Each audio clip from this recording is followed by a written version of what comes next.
Ma'asyiral muslimin, hadirin para asatiz, para hujjaj, hadirat jamaah yang dimuliakan Allah. Alhamdulillah wa syukrulillah. Malam yang mulia ini kita kembali dipertemukan Allah Subhanahu wa taala di majlis yang mulia ini dalam keadaan sehat walafiat. Hadirin jamaah yang dimuliakan Allah, di antara peristiwa yang diabadikan oleh Allah Subhanahu wa taala di dalam Al-Qur'an adalah peristiwa Al-Isra. Subhanalladzi asra. Sedangkan Al-Mi'raj yang juga bahagian yang tidak terpisahkan daripada peristiwa Isra itu ditetapkan di dalam hadis-hadis baginda Nabi sallallahu alaihi wasallam. Yang walaupun juga Rasulullah membahasakannya dengan Isra, Lailata usriya bi, yaitu di malam ketika aku diisrakan. Karena secara bahasa al-Isra artinya as-sairu bil lail, perjalanan yang dilakukan di waktu malam, itu al-Isra. Sedangkan al-Mi'raj itu dari akar kata araja ya'ruju ay sa'ida yas'adu, artinya naik ke tempat yang tinggi, tempat yang tinggi yang bahkan selain baginda Nabi SAW tidak ada satu manusia pun yang pernah mencapai tempat tersebut, sehingga digunakanlah bahasa al-Mi'raj atau al-Uruj sebagai bahagian dari cara Allah Subhanahu wa taala memuliakan Rasulullah, membedakan Rasulullah, mengistimewakan Rasulullah dibanding dengan para nabi dan para rasul yang lain. Apatah lagi dengan manusia-manusia yang lain. Dengan para nabi dan para rasul saja beliau begitu istimewa, apatah lagi dengan manusia-manusia lain selain nabi dan rasul.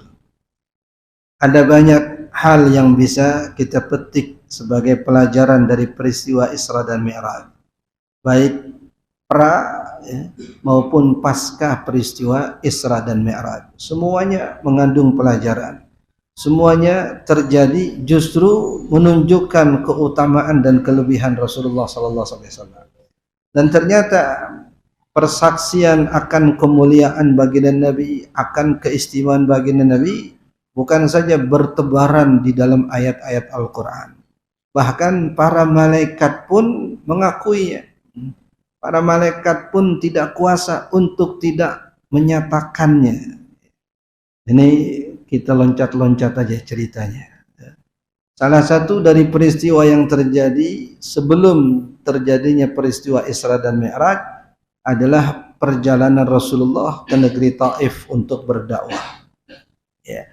Perjalanan yang oleh ulama sejarah dicatat menempuh jarak tidak kurang daripada 120 km. Tidak mengendarai satu kendaraan pun, hanya ditemani oleh mantan hamba sahaya sekaligus mantan anak angkat beliau, Sayyidina Zaid bin Harisah radhiyallahu taala anhu. Perjalanan yang jelas meletihkan, perjalanan yang jelas penuh dengan tantangan. Malamnya dengan dingin yang menusuk, siangnya dengan panas yang terik, dan medan yang ditempuh juga medan yang ekstrim, melewati padang pasir. Kita tahu padang pasir dengan binatang-binatang paling buasnya di dunia, kemudian dengan bukit-bukit yang terjal, lembah-lembah yang dalam, itu semua ditempuh oleh baginda Nabi SAW berhari-hari. Untuk kemudian beliau menghabiskan waktu tidak kurang 10 hari berdakwah di kota Taif, yang ternyata tidak ada satupun orang yang menerima dakwah Rasulullah. Bahkan alih-alih menerima dakwah, alih-alih mendengarkan penjelasan beliau, pemaparan beliau, justru mereka memprovokasi as-sibyan wal ghilman wal majanin, anak-anak kecil, bocah-bocah, bahkan orang-orang dengan keterbelakangan mental. Untuk apa? Untuk melempari Rasulullah dengan batu. Sehingga ulama juga mencatat mereka berjalan hampir 3 km sambil melempari Rasulullah dengan batu untuk memastikan Rasulullah keluar dari perbatasan kota Taif, keluar dari kampung halaman mereka. Sepanjang jalan mereka melempari Rasulullah dengan batu. Sayyidina Zaid bin Harisa menjadi perisai hidup yang berupaya untuk melindungi Rasulullah. Tapi apa daya seorang manusia untuk bisa melindungi Rasulullah dari sekian banyak orang yang melempari Rasulullah dengan batu. Sampai kemudian beliau singgah di sebuah kebun korma milik seorang bernama Abdul Yalil. Ulama sejarah mencatat Abdul Yalil ini adalah orang Taif yang memiliki seorang budak hamba sahaya bernama Adas. Yang Adas inilah yang ditugaskan oleh tuannya untuk melayani Rasulullah atau untuk sedikit berbagi air dan anggur untuk Rasulullah. Karena mereka melihat ada orang asing dengan kaki yang penuh dengan darah, dengan peluh keringat yang membasahi badan, singgah di kebun mereka untuk sekedar berteduh, untuk sekedar menghilangkan penat, untuk sekedar meringankan sakit yang juga mungkin timbul dari luka-luka Rasulullah SAW. Saat Adas itu kemudian datang, lalu disuguhkanlah air putih itu kepada Rasulullah. Yang sebelum Rasulullah minum, beliau membaca Bismillah. Banyak hadis menjelaskan kekuatan kalimat Bismillah, baik yang pernah diucapkan oleh Rasulullah dalam perjumpaannya dengan seorang remaja bernama Abdullah bin Mas'ud yang ketika itu sedang menggembalakan kambing. Rasul minta diperkenankan agar diberi susu. Tapi sang pemuda itu mengatakan, innama ana ajir, saya sesungguhnya hanya sebagai pesuruh saja, penggembala saja, saya tidak berhak untuk memberikan air susu ini. Rasul kemudian menyatakan, kalau begitu tunjukkan aku mana kambing betina yang belum pernah ditunggangi oleh jantan, artinya belum pernah kawin, yang otomatis nggak ada susunya. Akhirnya diserahkan. Rasul kemudian membasuhkan atau menyentuhkan tangan beliau ke puting susu daripada kambing betina ini, seraya mengucapkan kalimat Bismillah. Fantafakhat dar', tiba-tiba puting susu itu membengkak, menggelembung, kemudian diperah susunya, diminum sampai puas oleh Sayyidina Abu Bakar, diminum oleh Sayyidina Abdullah bin Mas'ud, juga diminum oleh Rasulullah SAW. Nah, saat itu sang pemuda merasa kagum dengan apa yang dia saksikan dan apa yang dia dengar. Yang dia dengar kalimat Bismillah, yang dia saksikan kambing yang belum pernah kawin ternyata langsung banyak susunya. Kemudian dia mengatakan, ya ammi alimni hadhil kalimat, wahai Tuhan tolong ajarin saya kata-kata itu tadi itu. Kadang-kadang bilang kata-kata atau mantra-mantra yang kau ucapkan. Bismillah, kambing belum pernah kawin tiba-tiba susunya banyak. Rasulullah kemudian menjawab, innaka ghulamun mu'allam, sesungguhnya engkau adalah seorang pemuda yang terpelajar. Itu proses awal perjumpaan Sayyidina Abdullah bin Mas'ud dengan Rasulullah SAW yang kemudian menjadi cikal bakal keislaman beliau, sehingga beliau juga masuk kategori sahabat yang terdahulu masuk Islam. Nah, begitu juga dengan Sayyidina Adas ini. Ketika Rasul SAW disuguhi air putih dan beberapa tangkai anggur oleh Abdul Yalil, maka Rasulullah SAW mengucapkan Bismillah. Ini sang pemuda tadi yang bernama Adas kemudian berkata, ma hadhil kalimat allati taquluha, apa kalimat yang tadi Tuhan ucapkan? Saya belum pernah mendengar kalimat itu dari orang yang ada di sini. Karena rupa-rupanya beliau juga orang asing, yang karena perbudakan dijual, sampai terdampar di kota Taif. Nggak pernah seumur hidupnya berada di Taif mendengar kata-kata seperti itu, Bismillah. Rasulullah balik bertanya, man anta, siapa kamu gerangan? Dikatakan, nama saya Adas. Dari mana? Kemudian dia mengatakan, min qaryatin yuqalu laha Nainawa, saya berasal dari sebuah kampung yang bernama Nainawa. Rasulullah spontan langsung mengatakan, zaka qaryatu akhi Yunus. Oh, kalau begitu itu kampung saudaraku, kampungnya Yunus alaihi salam. Ini Adas terperanjat, kaget mendengar pernyataan Rasulullah. Dikatakan, wama adraka bi Yunus, apa yang membuat kamu kenal namanya Yunus? Yunus itu di kampung kami adalah sosok yang melegenda. Sekian ratus tahun yang lalu kami mendengar cerita tentang Yunus. Siapa gerangan engkau? Kenapa engkau mengenali atau mengenal sosok yang turun-temurun yang ratusan tahun yang lalu ada di kampung kami? Ini kalau bukan orang kampung kami nggak bakal mengenal sosok yang namanya Yunus. Siapa tuan gerangan? Kata Rasulullah SAW, innahu akhi, sesungguhnya Yunus itu adalah saudaraku. Innahu nabi wa ana nabi, dia adalah seorang nabi dan aku pun juga seorang nabi. Ini tuannya menyaksikan dari kejauhan si Adas yang cuma disuruh untuk menyuguhkan air, kok lama banget, ngobrol apaan nih? Udah kayak ngeklik banget dengan Rasulullah SAW. Maka dipanggil, Adas, mari. Apa yang kau bicarakan dengan orang asing itu? Adas kemudian menceritakan kekagumannya, menjelaskan keheranannya bagaimana ada seseorang yang mengenal sosok yang ada di kampungnya yang pernah ada ratusan tahun yang lalu, Nabiullah Yunus alaihissalam. Maka sang tuan mengatakan, kamu jangan terpedaya dengan cerita-cerita seperti itu. Dia ngedongeng tuh, dia berhalusinasi itu. Udah, kamu sibuk aja tuh kerja, nggak usah ngurusin orang itu. Satu riwayat mengatakan Adas kemudian masuk Islam, riwayat yang lain tidak menjelaskan dan memastikan Adas ini masuk Islam.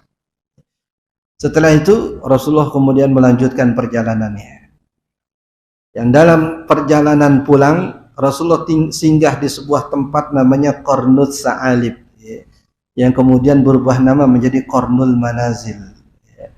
Di tempat itulah tiba-tiba Rasulullah SAW melihat Jibril alaihi salam di langit, yang kala itu datang tidak sendirian, karena Jibril biasanya datang sendirian dan untuk kepentingan membawa wahyu. Kali ini Jibril setelah memberi salam memperkenalkan sosok yang bersama dengan beliau. Dia katakan, ya Muhammad, inna hadza malakul jibal.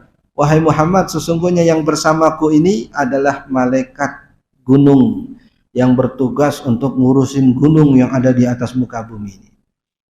Setelah diperkenalkan oleh Jibril, malaikat itu kemudian memperkenalkan dirinya. Ya Muhammad, inni malakul jibal. Law syi'ta la utbiqanna alaihimul akhsabain. Wahai Muhammad, sesungguhnya aku adalah malaikat gunung. Kalau engkau berkehendak, kalau engkau pengen, niscaya aku akan timpakan gunung yang ada di kota Mekah ke penduduk Taif. Kami mendengar apa yang mereka lakukan, kami menyaksikan dan melihat apa yang mereka lakukan kepadamu, mendustakanmu, melemparimu dengan batu, menghinakanmu. Ini tawaran langsung dari malaikat yang Allah kuasakan, yang Allah izinkan. Bukan berarti malaikat itu Tuhan, bisa melakukan apa yang dikehendaki, enggak. Ini sudah ada izinnya dari Allah Subhanahu wa taala.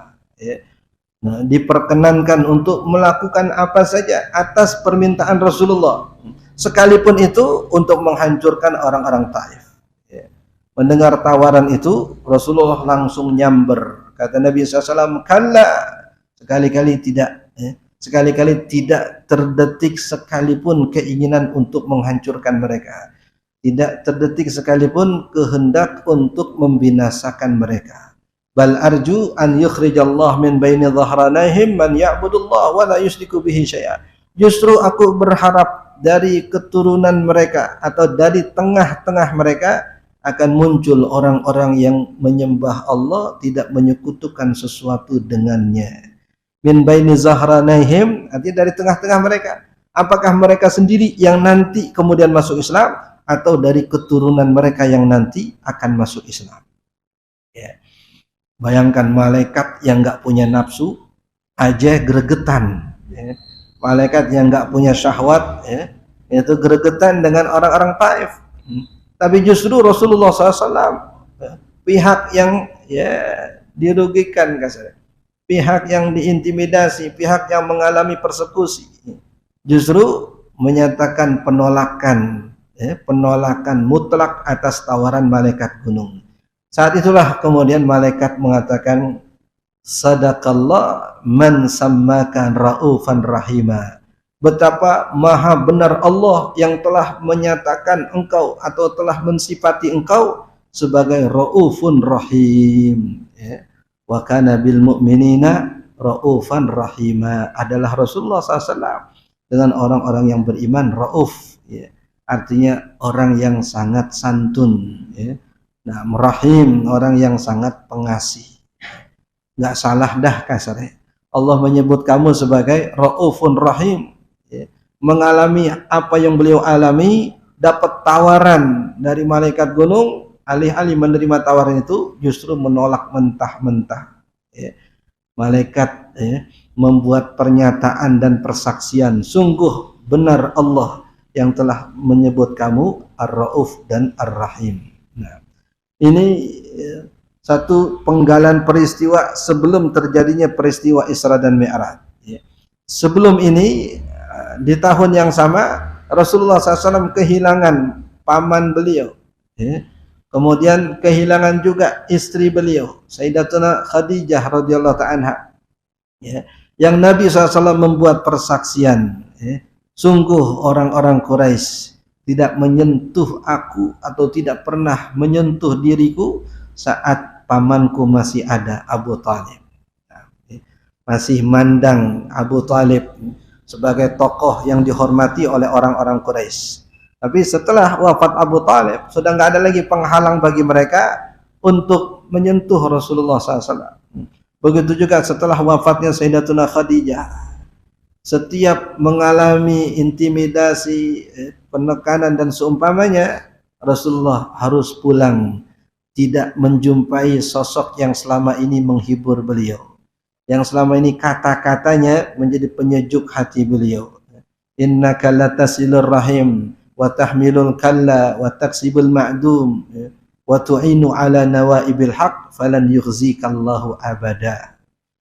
Teringat itu kata-kata Sayyidatuna Khadijah kepada Rasulullah SAW setelah beliau datang seraya mengatakan zammiluni zammiluni, tolong selimuti aku, selimuti aku. Rasul mengalami satu keadaan yang mencemaskan, kedinginan juga ketakutan. Sayyidatuna Khadijah lah yang datang menghibur beliau. Sayyidatuna Khadijah lah yang kemudian mengangkat, membesarkan hati beliau sehingga hilang kegelisahan Rasulullah SAW. Dan peran Sayyidatuna Khadijah ini tidak bisa pernah digantikan oleh wanita manapun. Istri-istri Rasulullah sesudahnya tidak pernah bisa menduduki atau mengambil posisi istimewa di hati Rasulullah SAW. Ini catatan yang pertama tentang cikal bakal terjadinya peristiwa Isra dan Mi'raj, sehingga ulama kaitkan peristiwa dakwahnya Rasul ke negeri Taif dengan peristiwa Isra dan Mi'raj, bahwa peristiwa Isra dan Mi'raj sebagai media penghibur hati untuk Rasulullah setelah yang pertama beliau kehilangan dua sosok utama dalam kehidupannya, dan yang kedua setelah apa yang Rasulullah alami dari orang-orang Taif. Seakan-akan kata ulama, peristiwa Isra dan Mi'raj adalah proklamasi penduduk langit kepada baginda Nabi bahwa seandainya penduduk bumi semuanya mendustakanmu, tidak beriman kepadamu, sungguh kami para penghuni langit mempercayaimu. Sungguh kami para penghuni langit mengetahui hakikat kedudukan dan kemuliaanmu. Ini yang saling terkait antara satu peristiwa dengan peristiwa yang lain. Peristiwa Isra dan Mi'raj itu terjadi di tahun yang sebelumnya disebut sebagai Amul Huzn, tahun kesedihan. Karena Rasul kehilangan dua orang terpenting dalam kehidupan dakwah beliau. Yang kedua, juga merupakan penggalan peristiwa Isra dan Mi'raj. Yang ini juga menjadi catatan penting sebagai bahagian dari penggalan sejarah yang menunjukkan kemuliaan Rasulullah sallallahu alaihi wasallam. Dalam peristiwa Isra dan Mi'raj, yang pertama dalam hadis Al-Imam Al-Bukhari rahimahullah taala menceritakan kisah peristiwa atau perjalanan Isra ini. Ya. Rasulullah SAW menyatakan, saat itu aku sedang berada di Hijr Ismail. Ya. Riwayat yang kedua mengatakan sedang berada di rumah ibunda Sayyidina Ali radhiyallahu taala anhu, ya, sebagai bapak asuh Rasulullah Abu Talib, ya, ketika itu sudah meninggal dunia. Ya. Kemudian Rasul sallallahu alaihi wasallam menceritakan kedatangan malaikat yang menjemput Rasulullah yang saat itu sedang tertidur, untuk kemudian mengadakan perjalanan. Yang pertama, kata Nabi SAW, ya, pertemuan Rasul SAW dengan para nabi dan para rasul. Dari sejak zaman Nabiullah Adam alaihi salam sampai Nabiullah Isa. Nah, semua nabi dan rasul itu berkumpul, ya, untuk kemudian semuanya bermakmum kepada Rasulullah SAW. Wa qaddamatka jami'ul anbiya'i bima, ya, mereka para nabi semua, ya, mengedepankanmu wahai Muhammad sebagai imam bagi mereka. Ini sebahagian arti daripada hadis Nabi SAW. Dalam riwayat yang sahih, Rasul mengatakan, kuntu nabiyyan wa adamu bainatini wal ma'. Aku sudah menjadi nabi ketika Adam alaihi salam masih berupa tanah dan air. Belum diolah atau belum ditakdirkan menjadi sosok manusia, masih berupa adonan bahasa kita, masih berwujud air dan tanah. Riwayat yang kedua mengatakan kuntu nabiyyan wa Adam bainar ruh wal jasad. Aku sudah menjadi nabi dan rasul, sedangkan Adam itu masih dalam posisi antara ruh dan jasad. Ruhnya belum dimasukkan ke dalam jasad. Kata Nabi, aku sudah menjadi nabi. Lalu ulama iskal, bagaimana Nabi SAW dikatakan menjadi nabi sedangkan wujud beliau belum ada. Nabi Adamnya saja, ya, sebagai bapak moyang manusia belum Allah ciptakan. Bagaimana Rasul mengatakan kuntu nabiyyan, aku sudah menjadi nabi.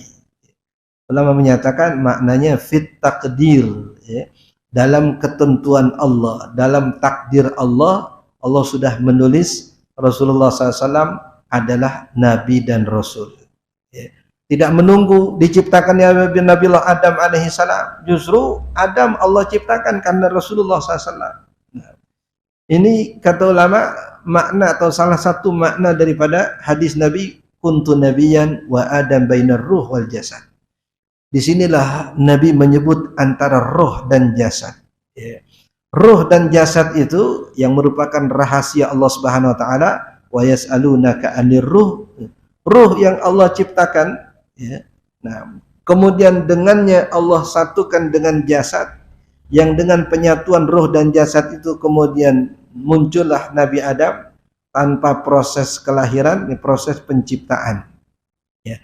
Ruh dan jasad ini pula, ya, yang kemudian ditemui oleh Rasulullah SAW dalam peristiwa Isra dan Mi'raj. Adam, ya, bahkan para nabi dan para rasul semua berkumpul di Masjidil Aqsa. Rasulullah kemudian mengimami mereka. Ya. Kalau ruhnya saja, ya, ini tidak ada unsur kelebihan dan keistimewaan. Yang salat itu adalah yang masih menyatu ruh dan jasadnya. Sehingga Rasulullah SAW tidak mengimami ruh saja, tapi juga mengimami ruh dan jasad mereka. Semua hadir dengan ruh dan jasadnya di Masjid Aqsa untuk kemudian menjadi makmum di belakang Rasulullah SAW. Ruh dan jasad ini pula yang kemudian ditemui oleh Rasulullah dalam perjalanan Mi'raj.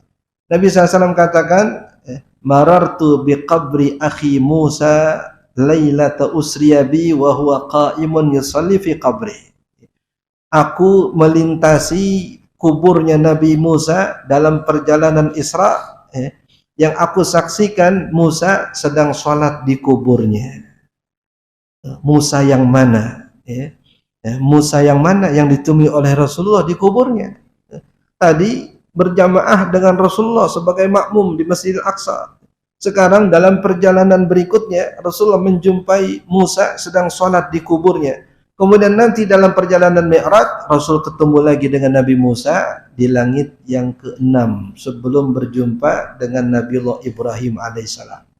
Itu Musa yang mana? Musa yang mana yang di Masjidil Aqsa? Musa yang mana yang dikubur sembahyang? Musa yang mana yang ada di langit yang ke-6? Ini Musa dengan ruh dan jasad. Ya, Musa dengan ruh dan jasad.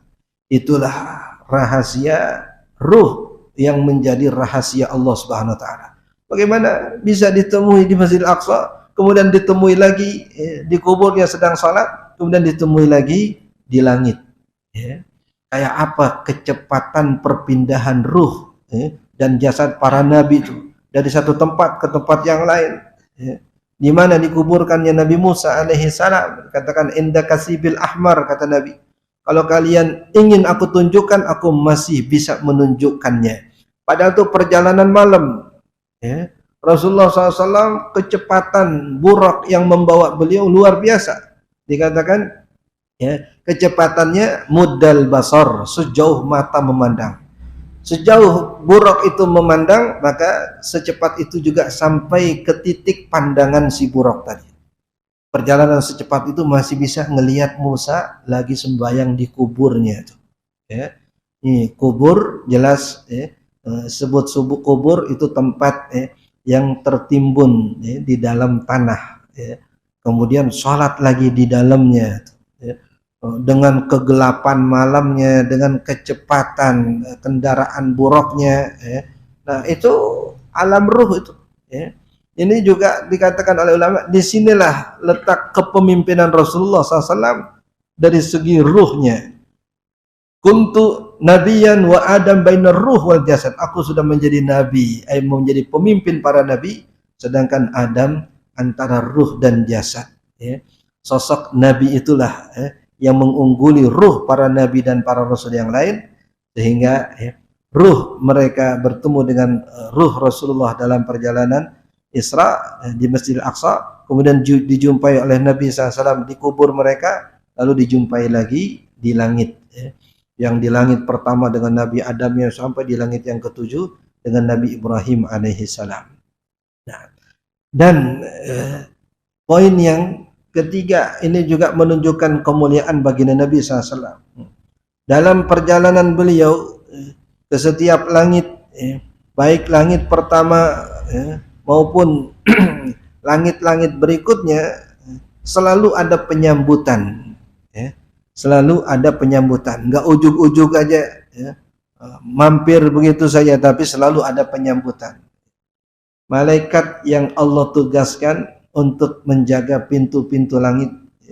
Ketika Jibril alaihi salam mengetuk pintu langit, kemudian malaikat yang ditugaskan bertanya, "Man? Siapa?" Jibril menjawab, "Jibril." "Wa man ma'ak? Siapa yang bersama denganmu?" Jibril menjawab, "Muhammad." Malaikat ini kemudian berkata, "Awaqad bu'is?" Apakah dia sudah dibangkitkan? Sudah dibangkitkan di dunia sebagai nabi dan rasul. Malaikat Jibril kemudian berkata, "Na'am, ya sudah dibangkitkan." Malaikat tadi kemudian mengatakan, "Ni'mal maji qad ja." Sebaik-baik orang yang ditunggu sudah datang. Rupa-rupanya itu bentuk penyambutan penghuni langit kepada Rasulullah SAW. Kalau di bumi disambut dengan batu, di langit disambut dengan kehormatan dan kemuliaan.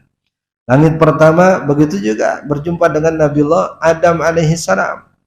Diketuk pintu langit pertama, Jibril alaihi salam menjawab, kemudian ditanya, "Siapa yang bersama denganmu?" Yang menjawab, "Muhammad."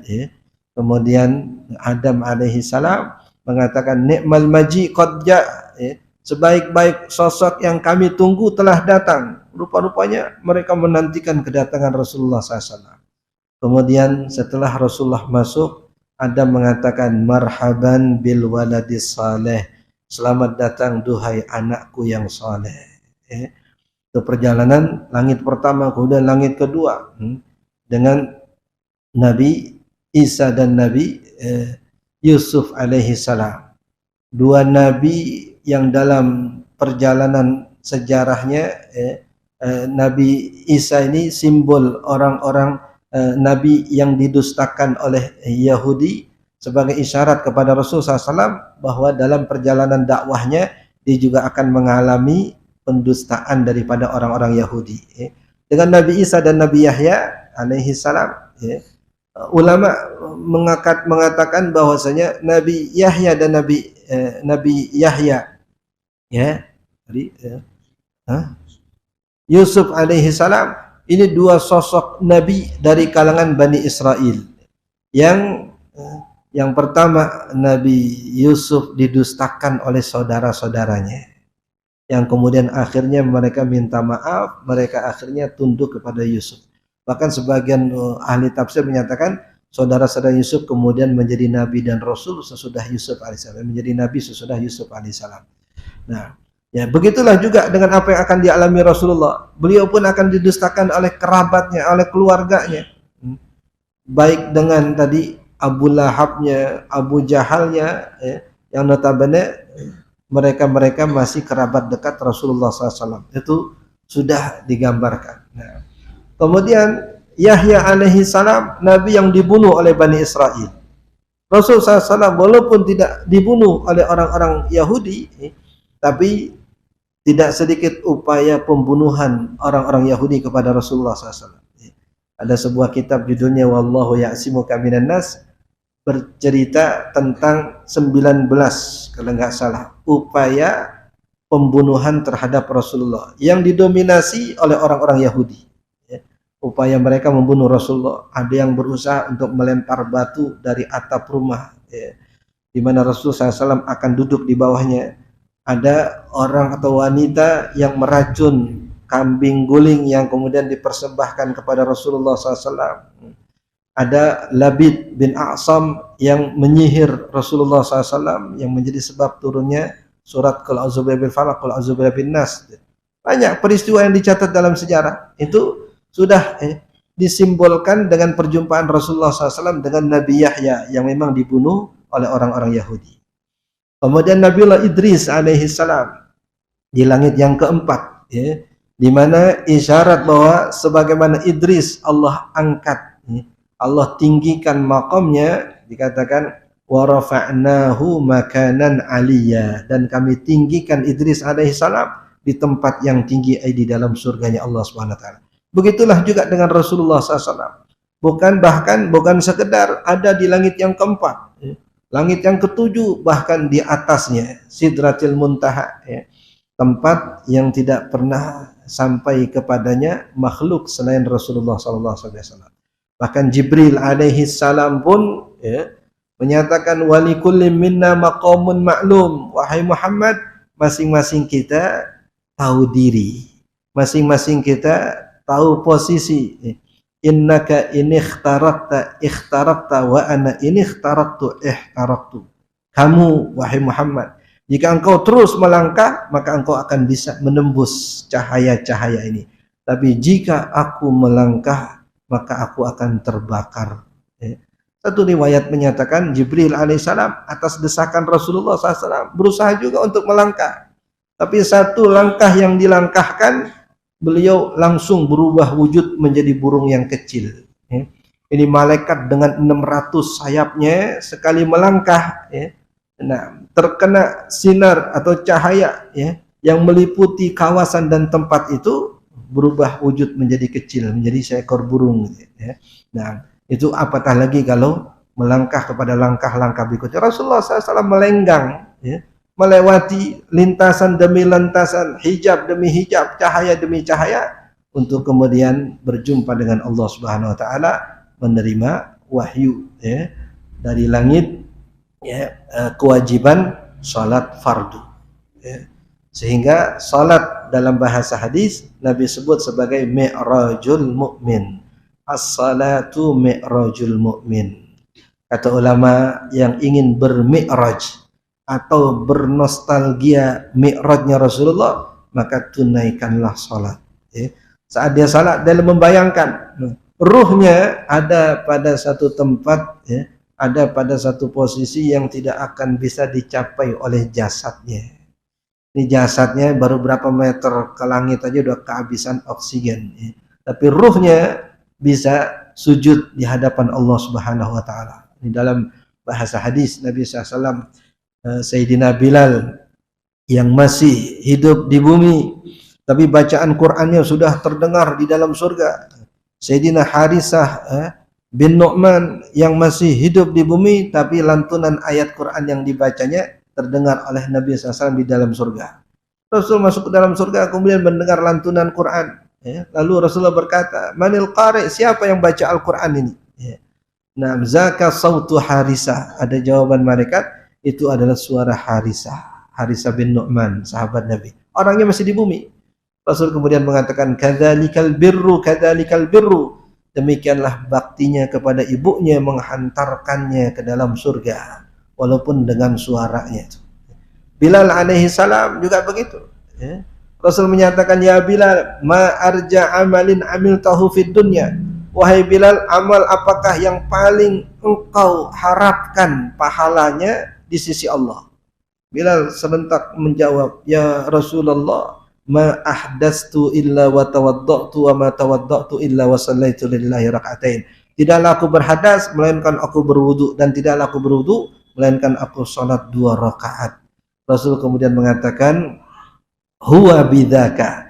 Dengan yang demikian inilah engkau mendapatkan itu, engkau mendapatkan kemuliaan maqam yang tinggi di sisi Allah. Orangnya masih di bumi, ya. Masih berjalan-jalan, tapi Nabi katakan suara terompahmu sudah terdengar di dalam surga, ya.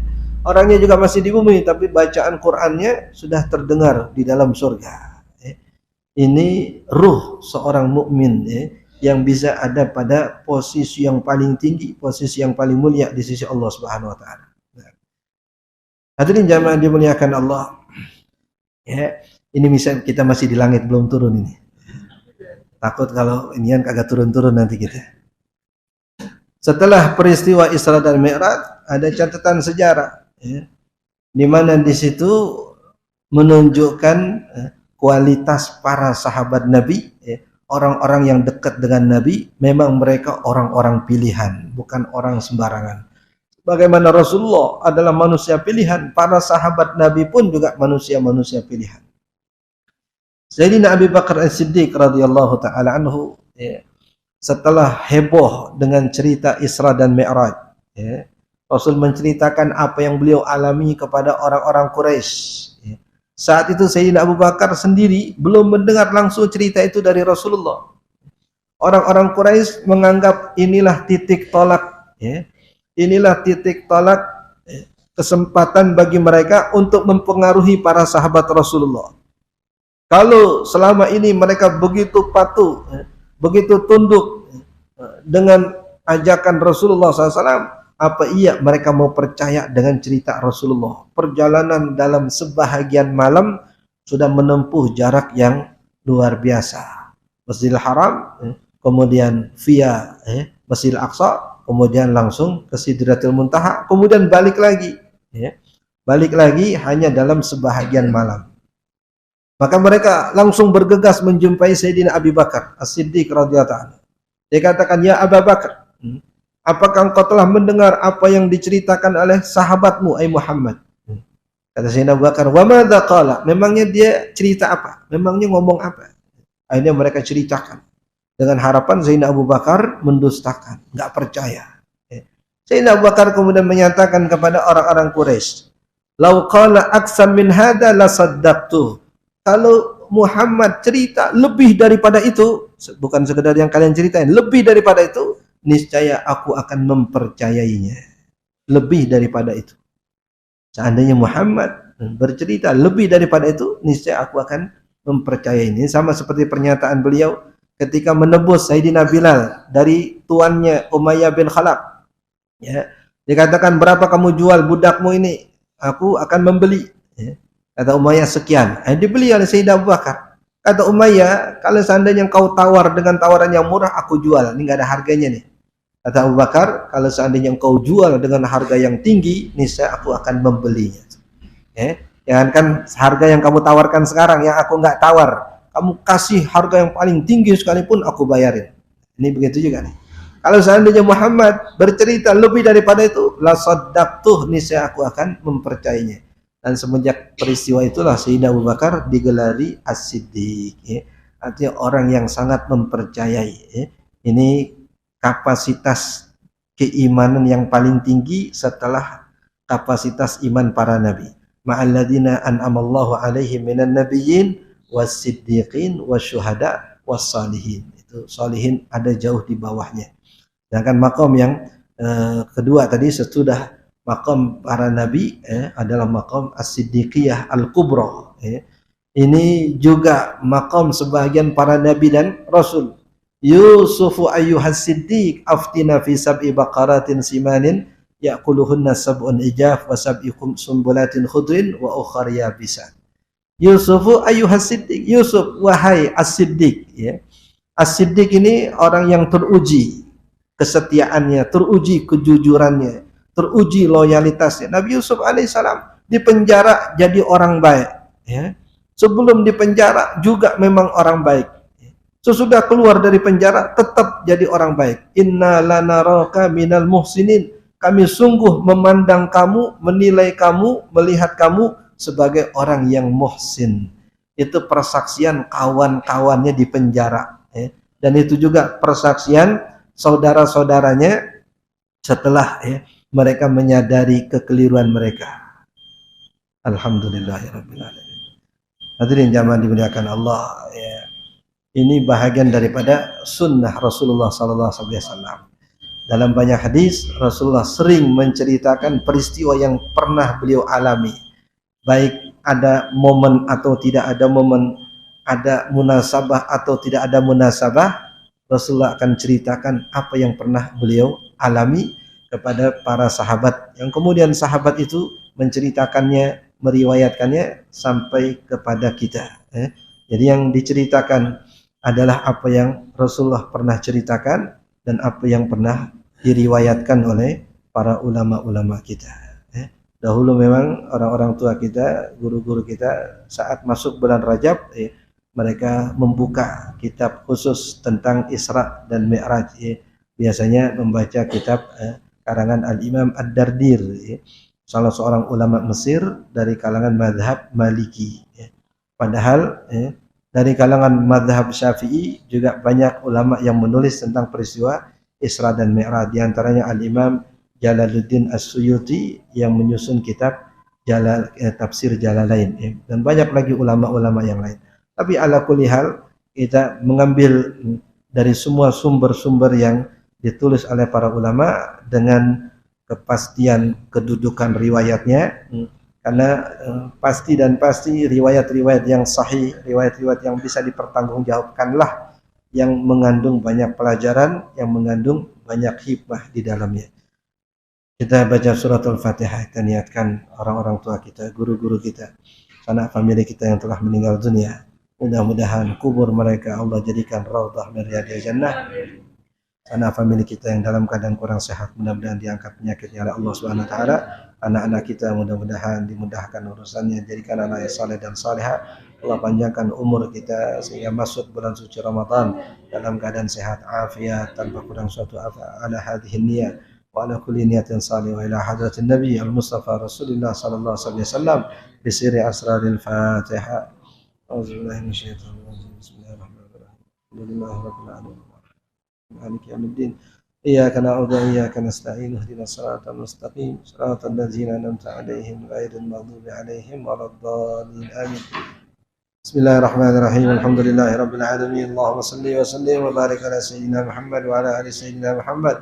وانفعنا بما علمتنا علمنا ما ينفعنا وارزقنا علوما تنفعنا في الدين والدنيا والآخرة واستر عيوبنا واكشف كروبنا ونفس كربنا واجبر كسرنا واشف مرضانا وارحم موتانا واقض حوائجنا حوائج الدنيا والآخرة وصلى الله على سيدنا محمد وآله وصحبه وسلم. الحمد لله رب العالمين. السلام عليكم ورحمة الله وبركاته.